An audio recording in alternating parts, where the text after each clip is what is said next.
మిత్రులారా, మీరు చూసారు ఈరోజు సభ ఎలా జరిగిందో. అంటే సమయం లేదు, సమయం సరిపోలేదు అనేటువంటి పరిస్థితి ఉంది. అందువల్ల మొదట్లో నేను మాట్లాడడానికి సమయం తీసుకోలేదు. చివరిగా ఒకే ఒక మాట చెప్పి అన్న సమర్పణ చేస్తాను. ఇదే గ్రామాలలో మా నాన్నగారు బ్రతుకున్నప్పుడు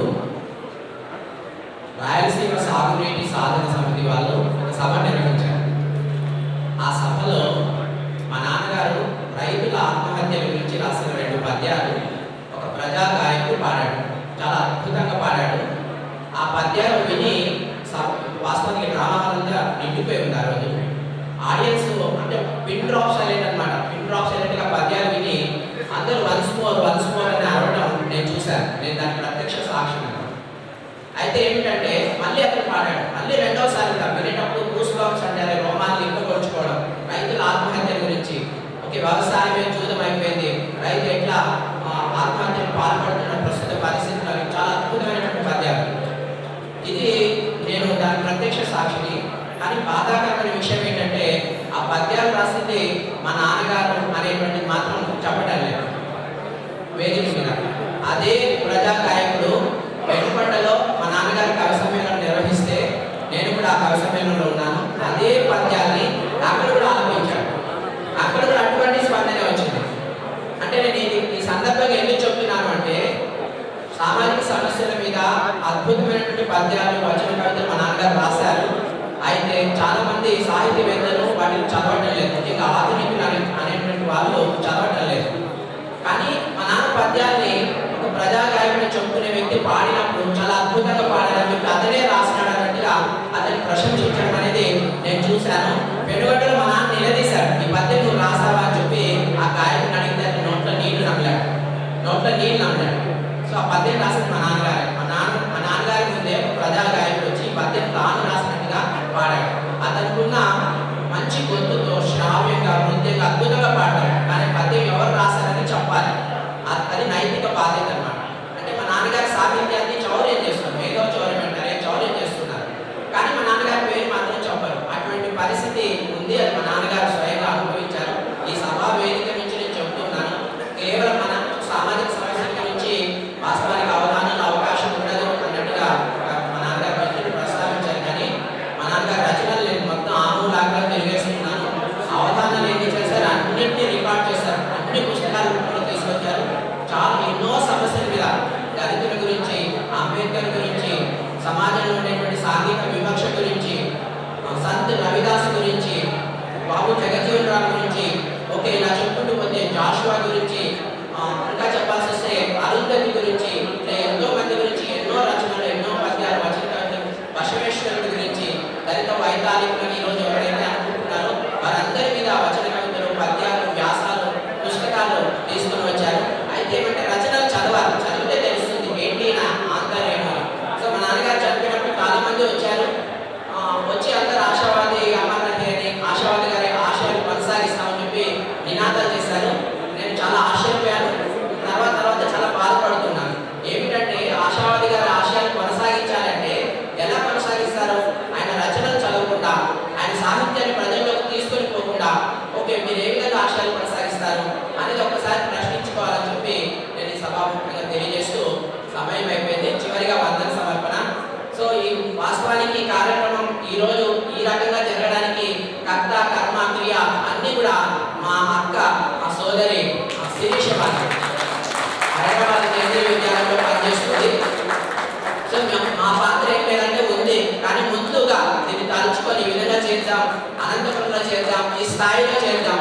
ఓకే, ఇది నా దృష్టిలో చాలా పెద్ద స్థాయి. ఇది ఈ స్థాయిలో సాహిత్య సభలు అనంతపురంలో జరగడం చాలా కేవలం ఒక చిన్న రూమ్కి, గదికి మాత్రమే పరిమితమైతే చాలా సభలు. ఎందుకంటే మా నాన్నగారి పద్మశ్రీ పురస్కారం వచ్చినప్పుడు ఇదే కళాశాలలో 3 సార్లు సభలు జరిగాయి. చిన్న చిన్న గదుల్లో జరిగాయి. ఇట్లా బయట నుంచి వచ్చిన పబ్లిక్ అంతా 10 మంది కూడా లేరన్నమాట. సో వాటితో పోల్చినప్పుడు అట్లా 3 సభలు జరిగినా ఈరోజు జరిగిన ఒక సభకు సమానం కాదు.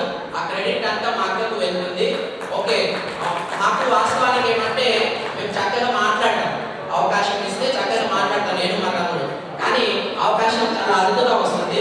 ఒకటి. రెండవది ఏంటంటే పెద్ద పెద్ద కార్యక్రమాలు చేయాలంటే మాకు ధైర్యం సరిపోదు. ఎక్కువ మంది వస్తే వాళ్ళు ఎట్లా హ్యాండిల్ చేయాలి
సభకు విచ్చేసినటువంటి పురస్కార గ్రహీతలు, ముఖ్యంగా మేము అదే ఏ ఉద్దేశంతో ఇచ్చామో మీకు తెలిసింది.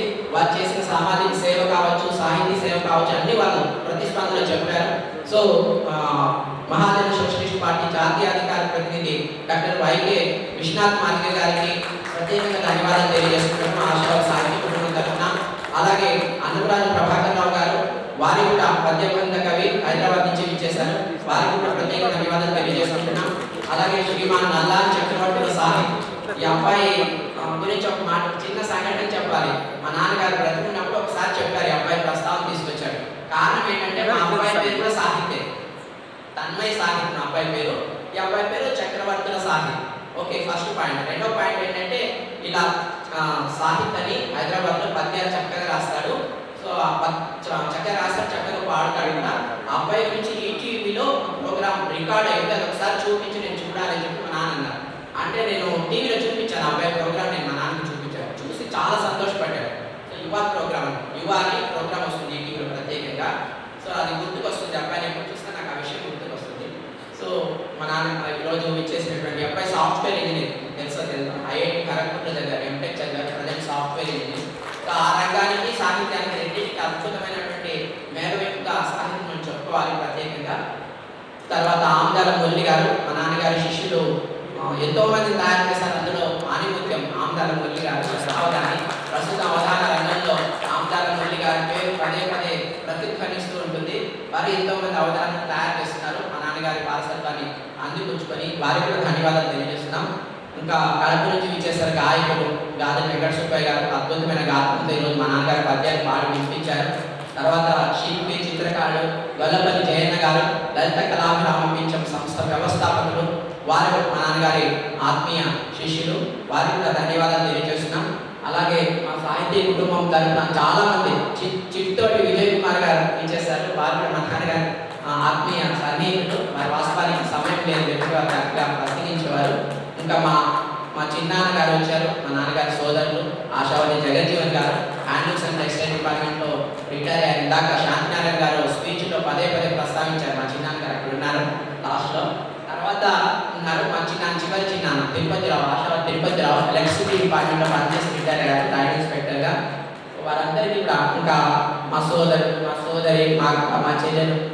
తర్వాత ఏలూరు వెంకట గారు జనప్రియ కవి, వారు ఖచ్చితంగా మా నాన్నగారి కార్యక్రమం ఖచ్చితంగా ఉంటారు.